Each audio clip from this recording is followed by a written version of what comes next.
Welcome back to Ed Explorer. I want to thank you for joining. If you are joining for the first time, I appreciate your time. In this episode, I want to zoom into the African Growth and Opportunity Act, a very important agreement that the continent of Africa has with their particular partner, the United States of America. Make no mistake, the United States of America has actually used AGOA as a trade tool, as a geopolitical tool, to win power around and push African countries from a hopeful different direction. I'm wondering what's actually going on with regards to why the continent of Africa, rallying behind AGOA, cannot to an extent come out clear and state its position with regards to why the United States continuously and relentlessly keep using AGOA as a tool that the United States can, to an extent, use that to cut deals in the continent of Africa, use that to sideline a number of African countries. When the countries in the Sahel were kicked out from the AGOA agreement, for those of you who don't know what AGOA is, it's a special arrangement signed by the United States of America and countries of sub-Saharan Africa that allows them to ship certain products to the United States of America, and the US does benefit in that trade, but you will never hear that in the media. Why am I zooming to the countries of the Sahel? It is important. I will touch on Uganda and also a little bit about Rwanda as well. The countries of the Sahel are going through a toxic relation with their former colonized country, France. And these countries are at a state where they have no choice but to make some strategic move to relieve them from this incredible pressure and this unequal relationship that has been for centuries, or was, not anymore at the moment. But the United States of America to use AGOA as a tool that, to an extent, it will sideline these countries, take them off this particular trade agreement.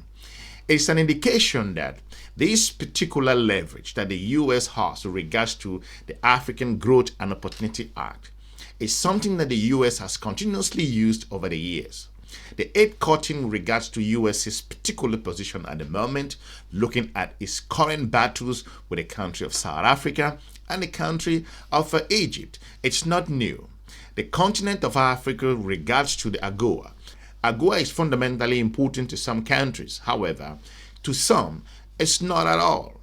If you look at the country of Uganda, the U.S. has used AGOA as a tool to pull the rug under countries like Rwanda and also Uganda, as a result of these countries having their own internal issues with regards to trade. With regards to the case of Uganda, the U.S. actually did that because Uganda actually took a firm stand with regards to the LGBTQ problem in their own country. This particular issue in the country of Uganda have been discussed in several forums, but I think, like the Ugandan officials say, that it is an internal matter that needs to be discussed in the country. However, bringing such issues at the global stage or influencing those particular policy leave these African countries with no other choice other than them to make certain strategic choices. It goes looking at the case of Rwanda. Rwanda was actually kicked out from this as a result of looking at the textile area, where Rwanda pushed back with regards to the United States of America's dumping second-hand dresses to the country. This geopolitical arrangement and discussions from left and right has caused a number of chaotic relations in terms of their particular movement, looking at this United States of America and countries of the particular region of Africa. The countries of the Sahel in particular have gone through some incredible toxic relations in terms of geopolitics with the country of France.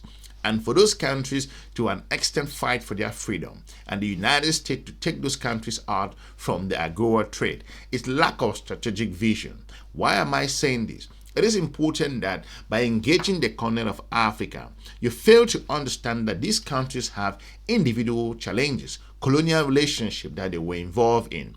Does it mean that a country that is in AGOA, if that country has a particular problem that, for example, threatens a national security in the case of Niger, Burkina Faso, Mali, and also Guinea, looking at Chad, a number of countries, that to an extent, they felt that it was about time for them to move ahead with regards to this unprotected relationship that they were with France, and for them to make strategic choices that can benefit their own people. And the United States of America perceived this as going against the rules that were involved in regards to AGOA. I think it's a fundamental blunder in the side of the United States. So this notion of that the United States to an extent has used AGOA from a favorable point of view, its flaws. Let me say this: the country of South Africa is currently being threatened with regards to this particular issue concerning AGOA.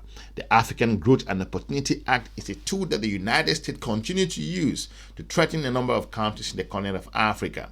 The question is, at this particular stage, is that what actually is this AGOA? What benefits does it actually give African nations?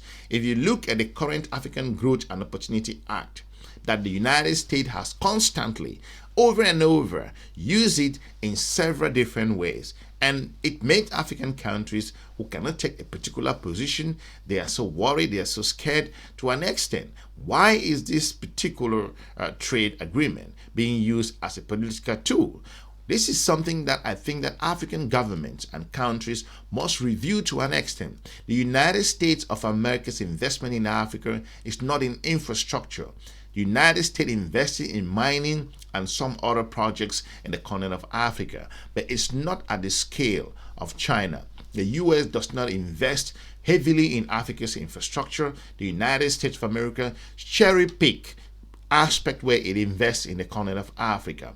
These are important things, and African countries too must come to the point to realize that the relationship with the United States to an extent should be reviewed regularly and constantly. It is important at this time for Africa, not just hanging on the African Growth and Opportunity Act, but look at other partners that can provide the continent of Africa other very huge opportunities. These are challenging times in the continent of African history, and African governments, and also looking at African officials, strategists, experts, economic analysts, and also advisors around the continent should begin to wake up and to talk about why the AGOA at the moment has been perceived, or in the past, being as a trade particular arrangement, but most recently in the past decade, it's being used regularly to threaten countries and also sideline nations, and use it as an opportunity to influence policy in particular countries across the continent of Africa.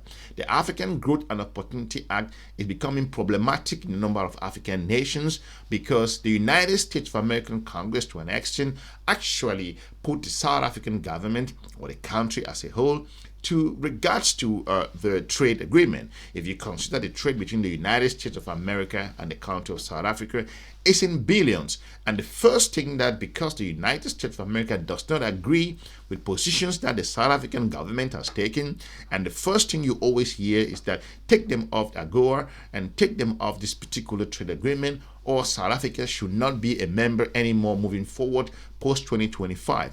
This is horrible in terms of the United States of America's position, using AGOA as a tool that to an extent it can pull from its strategic box at any time to use it for its own leverage. This is really terrible in terms of how countries can really function using that particular power in this area of trade.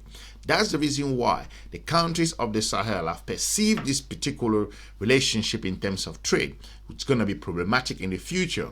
If you do rely in terms of certain percentage of your country's export using or going through AGOA, and your geopolitical partner happen to cut that, as we all have seen, how the United States of America has taken Africa by surprise by cutting out the support that is being given to the continent of Africa. This is in terms of African looking at the United States not as a very strategic partner to an extent. The US does have right to make those decisions. It is its tax dollars, it is its own taxpayer money, and is free to make those particular choices. But it goes back to the continent of Africa.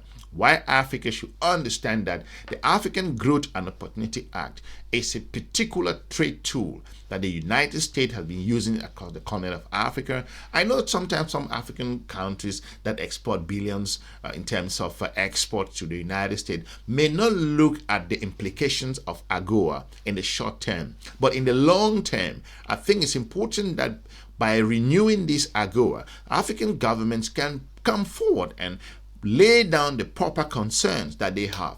If countries actually align to their trade with regards to AGOA and exporting product 15 or 20% of their foreign export through that particular trade agreement, and all of a sudden, as a result of their individual interest for what they believe in, for their position, their cultural values, their particular survival in terms of their strategic engagement with other partners, and if that does not sit well in the United States of America, and then they will be kicked out from this particular trade agreement, then it is problematic in terms of international engagement. And African nations should understand that, as the US demonstrating that it can at any time, anywhere, whatever you think, can remove aid, which is a very important support in those areas. Of course, African governments need to sit, look for alternatives on how to tackle or fill this gap.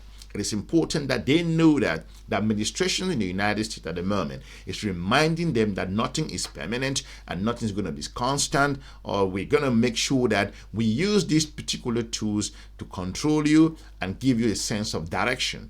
That's the reason why AGOA should come under total review by the African Union to look into the specifics of this particular trade agreement, what it has performed over the years, and why it has been used as a particular tool. It is something that I think African nations, economic chambers, relations should sit and address this with their particular partner, the United States. Because if aid can be drawn at the critical time that Africa needs it, then what are you talking about AGOA? AGOA is nothing that can be reduced at any point or can be slot and stopped at any particular time. The United States is slamming tariffs with countries like Mexico, Canada, China, the European Union itself. What do you think that is going to happen with regards to the current African Growth and Opportunity Act?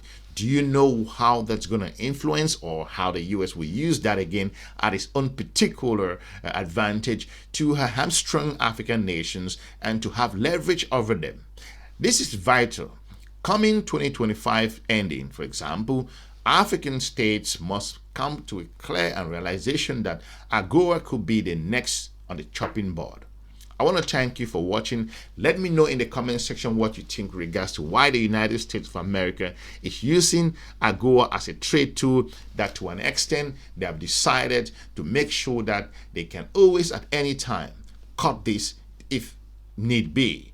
But again, it's a warning sign for the continent of Africa.